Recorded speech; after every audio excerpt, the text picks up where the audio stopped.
بسم الله الرحمن الرحيم الحمد لله رب العالمين الصلاة والسلام على الرسول الكريم ربنا تقبل منا زدنا علما وحكمة وهدى أسأل الله أن يوفقنا لما يحب ويرضى وأن ينفعنا ما علمنا بما ينفعنا اللهم صل على سيدنا محمد عبدك ورسولك نبي الأمي وعلى آله وصحبه وسلم تسليما أعوذ بالله من شرور أنفسنا ومن سيئات أعمالنا اللهم آتنا نفوسنا تقواها وزكيها أنت خير من زكاها أنت وليها ومولاها اللهم شيخنا أما بعد.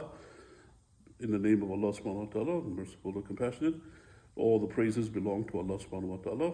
Everything in the universe that happens because of Allah subhanahu wa ta'ala.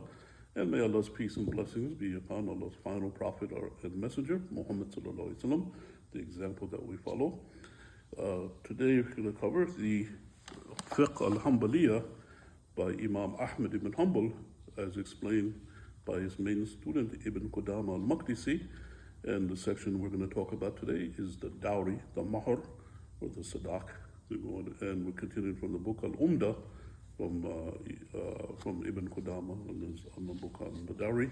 And I'm here in Grand Prairie, Texas, with the honorable brother Sheikh Imam Lisan, who's joining me today, inshallah, for the lesson. And let's get started, inshallah. Sheikh Lisan, you'll read the first one, inshallah. Bismillah ar-Rahman ar-Rahim, Kitab al-Sadaqi. Yes. The book of the Dowry. Yes. Summary of Nikah, Imam Ahmad bin Hanbal, Al-Umda, Ibn Qudama, Rahimahullah. وكل ما جاز أن يكون ثمنا جاز أن يكون صداقا. Everything that has a value is allowed for dowry. Or actually, جاز أن يكون ثمنا. Everything that is able to be a price. Right, exactly, yes. Everything that is allowed to have a price is allowed to be a... Yes. And also anything that you have that you can get value for it, that you could sell it, you get money for it, then that's allowed to be sadaq, that is allowed to be the dowry in the marriage. And what happens is when a man, when he gets married to a woman, then he gives her the dowry, he gives her the sadaq, so that's what it's about. And he can give her money if he wants, he can give her jewelry, he can give her, even he can give her labor too. Because see, Musa alayhi salam, right, he worked for, they say for Shu'aib, some people they say that Shu'aib, he worked for him for 8 years or 10 years, and they say 10 years, so you could give the labor, anything that a person they can have that's valuable, that's money, that's allowed to be the dowry when a person they get married, as long as something that has, you can put a monetary value on it. Thaman, they say. Thaman is a word that they use. And thaman means that when they sell something, it's a particular value of something. And it's not just physical objects, but it could be the labor as well, and those things as well. It could be anything that's of value. It could be the sadaq, it could be the dowry in the marriage. I think this actually warrants some questions, Sheikh. So yes. Obviously, for example, you could give cash. Right. You Yes. give gold, yes. silver. You could give. You could even give like clothes. Right. Yes. You yes. could give food. Even. Yes. Yes. Because food has a price on it. Right. Right. Yes. The food is valuable. You could give, for example, obviously jewelry or anything of that sort. But on top of that, you could even like give a car or a house or something. Yes. And on top of that, you could sign over property. Yes. Including, you could also give her like some kind of service. Yes. Yes. Right. And the thing is also to bear in mind that it doesn't have to be upfront. Person they could do it in the future too. Yes. You see, like Musa alayhi salam, when he did that, he said he's going to work 8 years, and this was something in the future. So it doesn't necessarily have to be immediate payment. It could be something that that person they can give later on down the line. But it definitely, that's it's just like something like a regular contract. A person they give something to the other person on their end of the deal, and it's like buying something. So you have to give something of value when you purchase something or trade something. It's as if the only thing that you couldn't do would be free. Right. Yes. If something's not worth anything, then that like doesn't for count. example, I want to marry you for free. Yes. Then that's not really allowed, right? Yes. That's not a contract. In a contract, you have two sides. Right. So you have to have the one side where you give something to the woman. And then when it comes to service, for example, like is it famous? Like it's famous, like if he teaches her some Quran, Yes. what is there a price for teaching Quran? Yes, that's coming up later on in number 3. Okay. That the person we'll talk about that. Okay. And people, they say that some people, they use that as an evidence that a person, they're allowed to earn to teach the Quran, Right. because the person, he got married to her for teaching the Quran, and that's something of value. That means he got paid for it. He would get paid for it. Yeah. So they say it's allowed for a person to earn money for teaching the Quran. They use that as evidence for it. What about This for is teaching this is something else? this is like different than the Hanafi school. Hanafi school, they say don't earn anything, don't earn anything from the Quran. But the people that go with that argument, they say that because he said that he was going to marry her for teaching this and this surah. Yeah. So it's like tutoring, and then you get the you get the thumb So, for I mean, tutoring. you could technically tutor her for anything. Like you could be like, I'll teach you tajweed, or I'll teach you Right, physics, yes, I'll yes. teach you math. Yes, something of value. So that's the point here. Something that has a thumb, that has a value for it. I That's see. equivalent in value. That's what the Sheikh says. Yeah, I mean, it could be any kind of service. Even a doctor could say, you Right, know what, yes, I'm gonna cure you or Right, this yes. disease, Yes, and in yes. exchange you marry me. Or, yeah, Yes, okay, so yes. this makes sense. Yes, it's coming on later on and down the line too, that Rasulullah sallallahu alaihi wasallam, he married Sophia, and then he freed her, and that was That was her dowry. price. Right, so anything of value. Okay, so read number 2. Let's go to the next one. قليلا كان أو كثيرا. Yes, so what happens is the amount that you give a value could be a little bit, not too much, very, very cheap, or it could be so much. In the time of Umar radiallahu anhu, the people, they were complaining that the dowry was so expensive, and then Umar wanted to make a law that would restrict the amount of dowries. And then a woman came. He said, doesn't say in the Quran, وَلَوْ آتَيْتُهُنَّ كِنْتَارًا لَا تَأْخُذْ مِنْهُ شَيْئًا. Kintaran means a big treasure, a whole treasure, A lot. not to take any of it. And then Omar said, yes, you're right. Kintaran means, so the maximum amount, a person, they can give anything. There's not a limit on the maximum amount. But the ulama, they recommend to make it less so that it's easier for people to get married to. Because otherwise, if it's very, very expensive, like it is in a lot of places, a person, they have to take a loan to get married, and then what happens is there's less people getting married, and then what happens is the zina is prevalent in the society. So they say to try to make it less, and that's better in a marriage, that's what they say. And the minimum amount, there's not a minimal amount also, but it's got to be something of value, because it's a contract, so you have to have, like when you buy something, you have to give something when you're buying something, so the minimal amount is there also. What's the minimal amount? Anything of value is a minimal Anything of amount. value is It talks about that in the next part, number 3.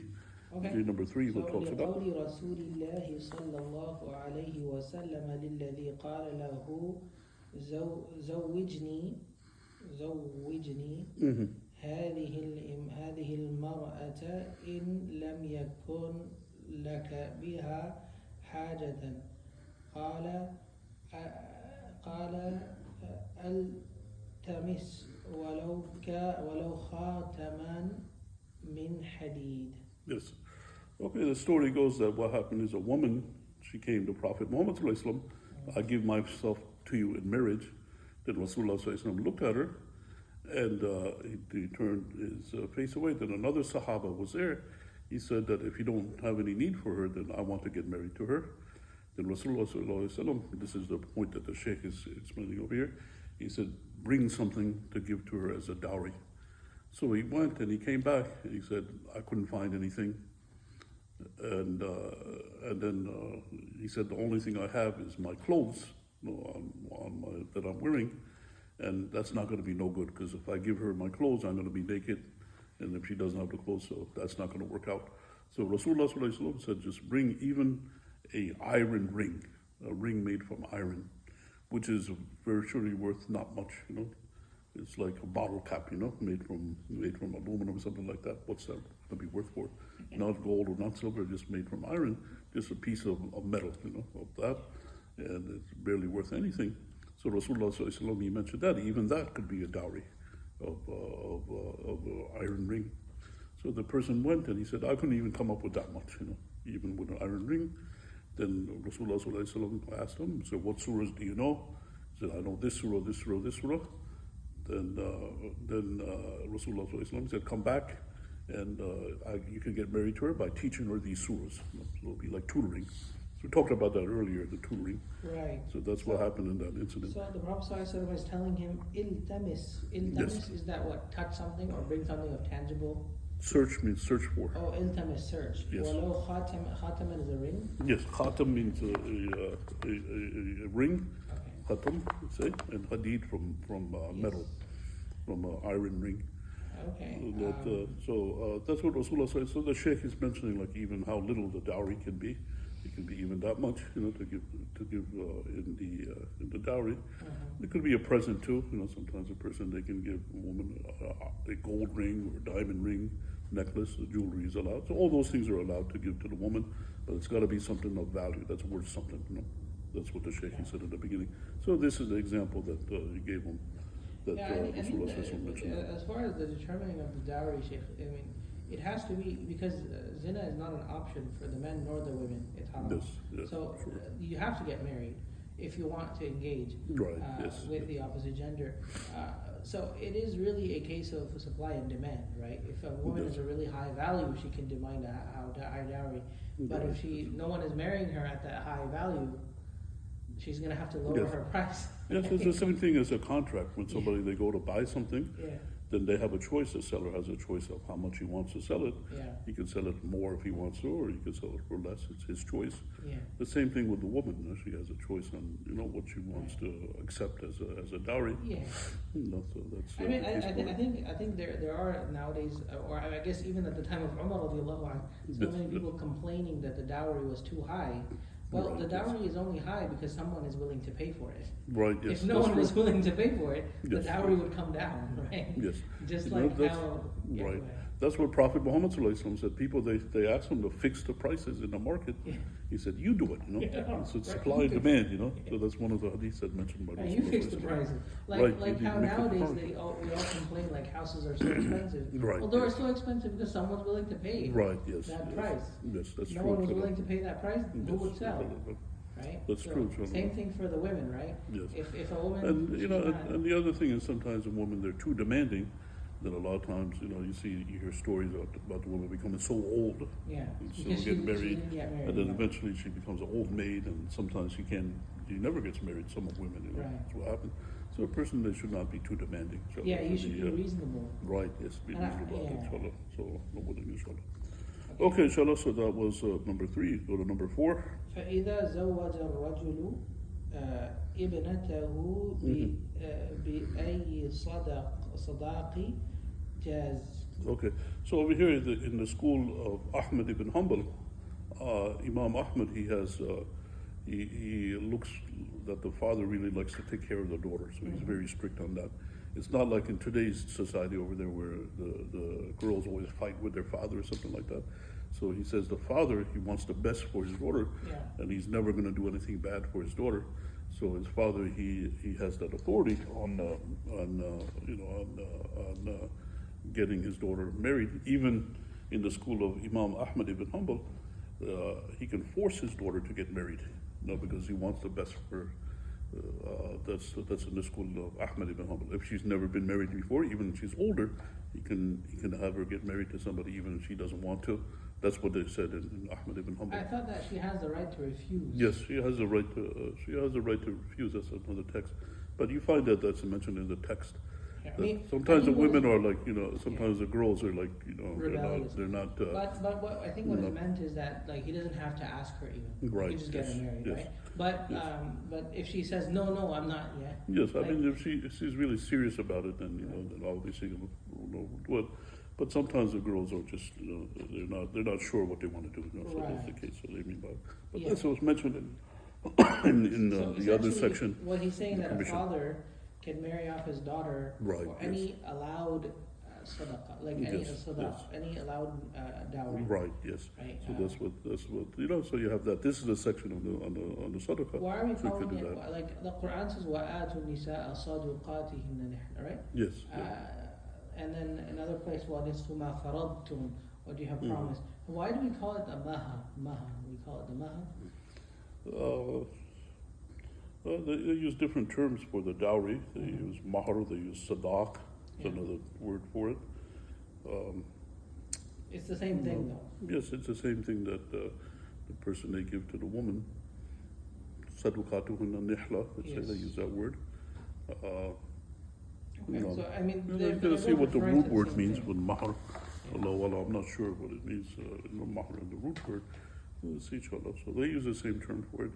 In English, they say dowry. They use, I think dowry is probably the main word that they use. In Arabic, they have sadaq. Well, it's interesting because in English, usually the word dowry is used for the woman paying the man. Oh, That's usually what a dowry is. Oh, okay. Like in the Western societies in like Britain and so on, a woman would come with a dowry. Oh, okay. When you marry the woman, she comes with money. Oh, okay. Wow, that's interesting. The opposite of what we're saying. Yes, it's which the is that opposite you want of to marry the woman, you got to give her the money. Right. Yes.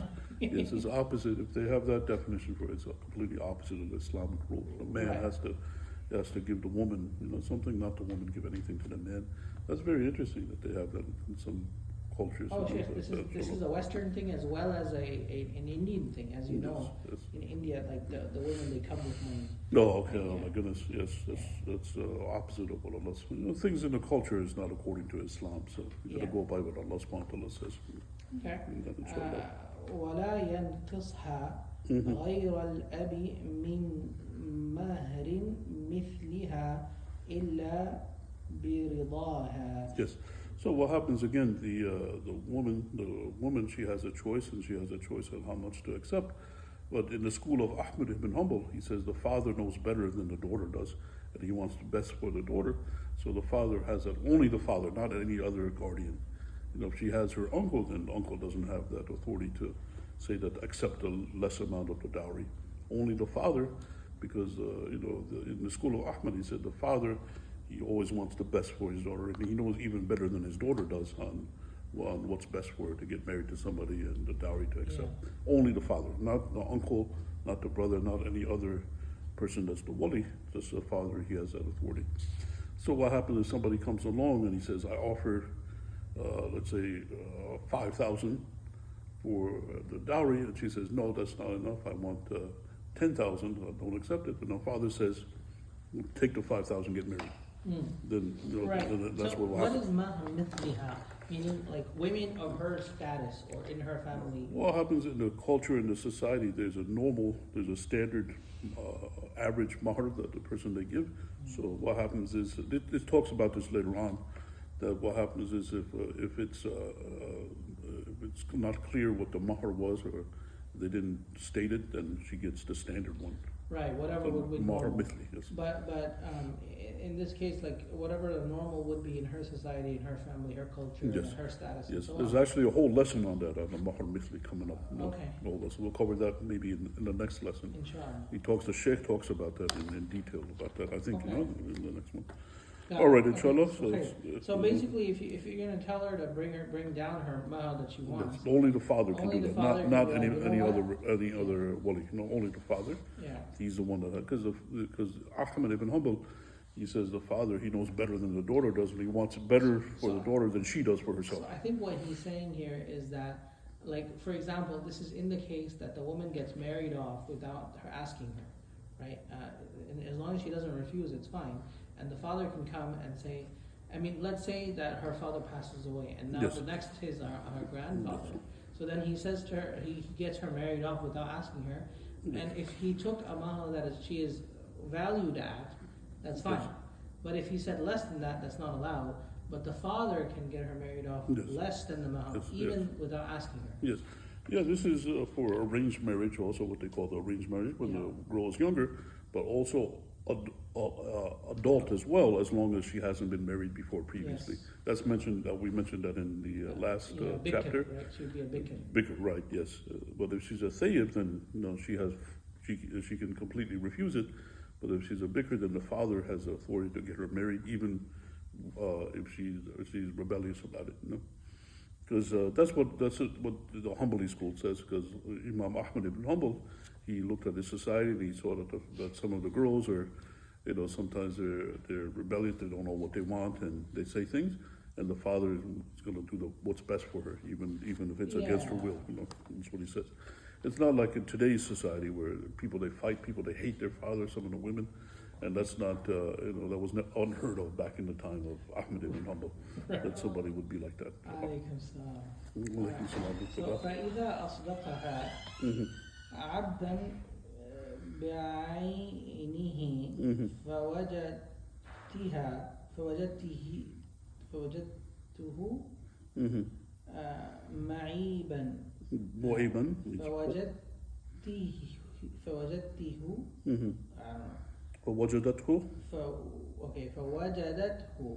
معيبا خيرت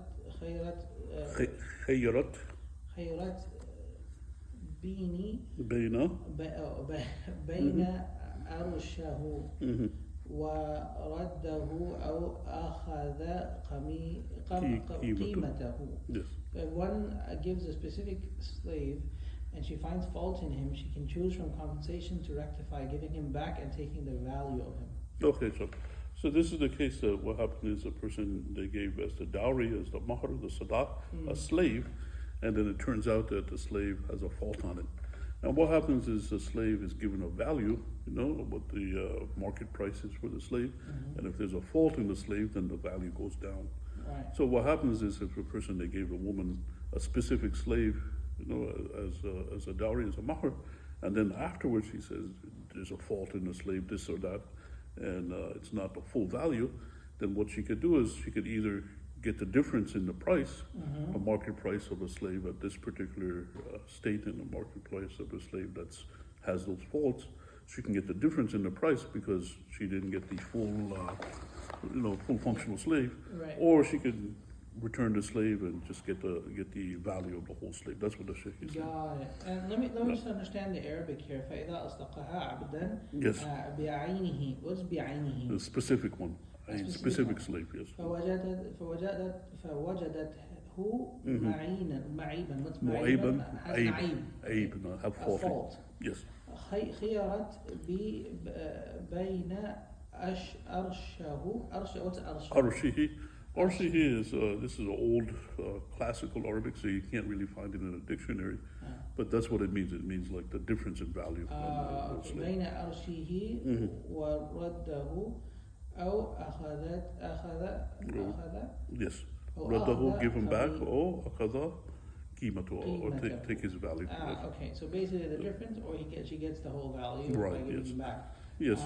This could be like in the car, like for example, if I give you a car, but the car's broken. Yes. Well, she wants a good car. Yes. And that's how it's looked at as a slave. It's looked at as something of value, like a car, like an object of value. And that's really fortunate for the slave. That's why you find in the books of fiqh, always the chapter is Atqu Raqaba, the chapter of freeing slaves. It doesn't say chapter of slavery, but chapter of freeing slaves.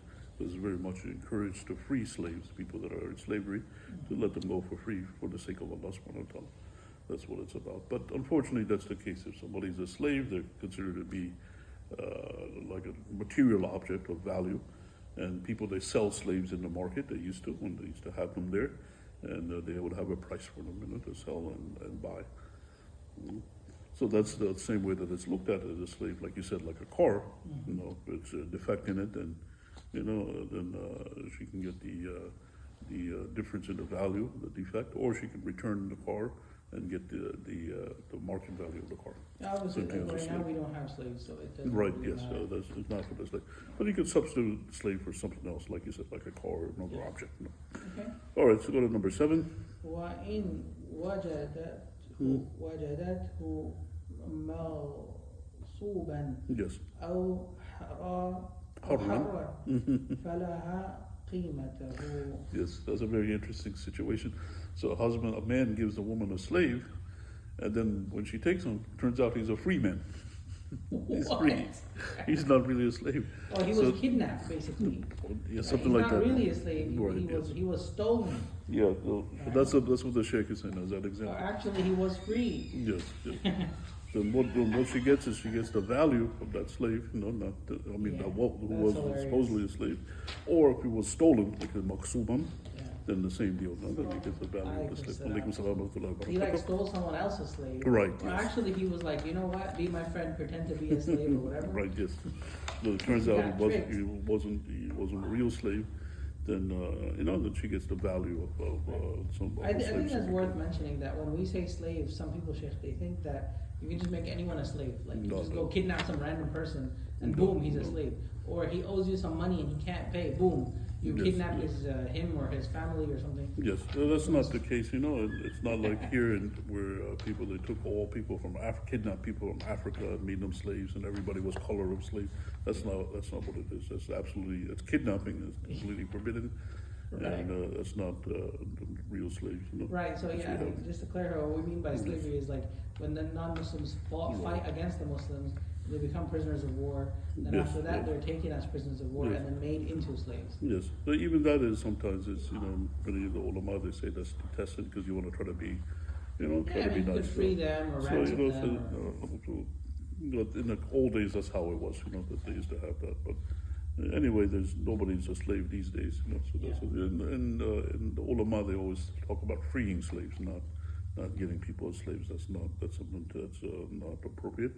Free slaves is what's appropriate. That's why they have always, you find the Kitab al-Itq, the chapter of freeing, and then they talk about slavery.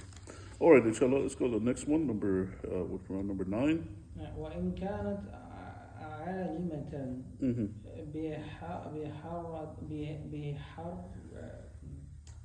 بحريته أو غصبه حين العقد فلها مهر مثلها.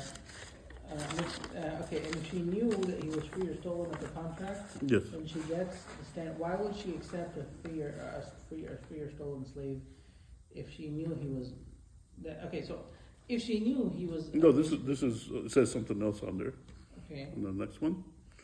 This one here, it says, did you read it already? Yeah, if she knew that he was free or stolen at the contract, then she gets a standard dowry. Yes.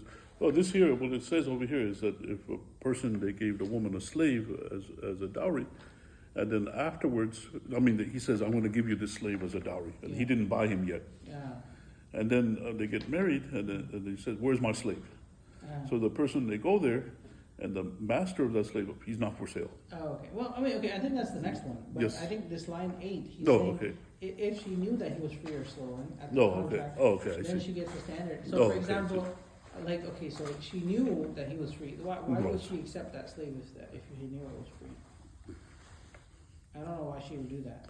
Well, sometimes people are not thinking clearly or something like that, so it might be that situation. Right, yes. Yes, so then they have that situation. So then she would get the Mahr, which is the standard Mahr. Yes. And then وَإِن زَوَّجَهَا عَلَىٰ أَن يَشْتَرِيَ لَهَا عَبْدًا بِعَيْنِهِ فَلَمْ يُبَايِعْهُ سيده أو طلب به أكثر من قيمته فلها قيمته. Yes. If one marries her on buying her a specific slave and the master does not sell him or demand more for his value, then she gets the value of the slave. Right, yes. Price so let's say that the slave is going for 5,000, and then he marries a woman and says, I give you this slave 5,000, would cost 5,000, this specific one that they know that's for sale someplace. And then say, okay, and then they go through the marriage, and then afterwards they find out the master changed his mind. He said, I don't sell them for 5,000. That was 50,000. Yeah, like you were gonna get her a car. Yes. And then Trump made tariffs, and all of a sudden the cost went to double. Yes. So that's what happened with Bilal, radiallahu anhu. Bilal, what happened is Abu Bakr, he went there and he was going to buy Bilal. It was only 1 dinar, and the person raised it up to 5, and then afterwards he bought him for 5. And then the guy said, oh, I got you. He was only worth 1, and you bought him for 5. Then Abu Bakr said, I would have paid 50 for him. That's what he said, when he freed Bilal. So that might happen, a person, they'll give a woman a slave. That's what the Sheikh, he said, Ibn Qudama, al-Maqdisi. And back then, there used to be commonplace, there used to be slaves. So if a person, if they say they're going to give the woman a particular slave, that they find in the market, and then after the marriage takes place, or the contract takes place, they go over there, and the master says, jack the price up. No, it's not the same price as it is now. It's like 10 times as more. Or the master says, I changed my mind. He's not for sale. Not for sale. Especially if he's not for sale, how's it going to work? Right, yes. Right. So then the person has to give the value of the slave to the woman, the qima of the slave. Yeah.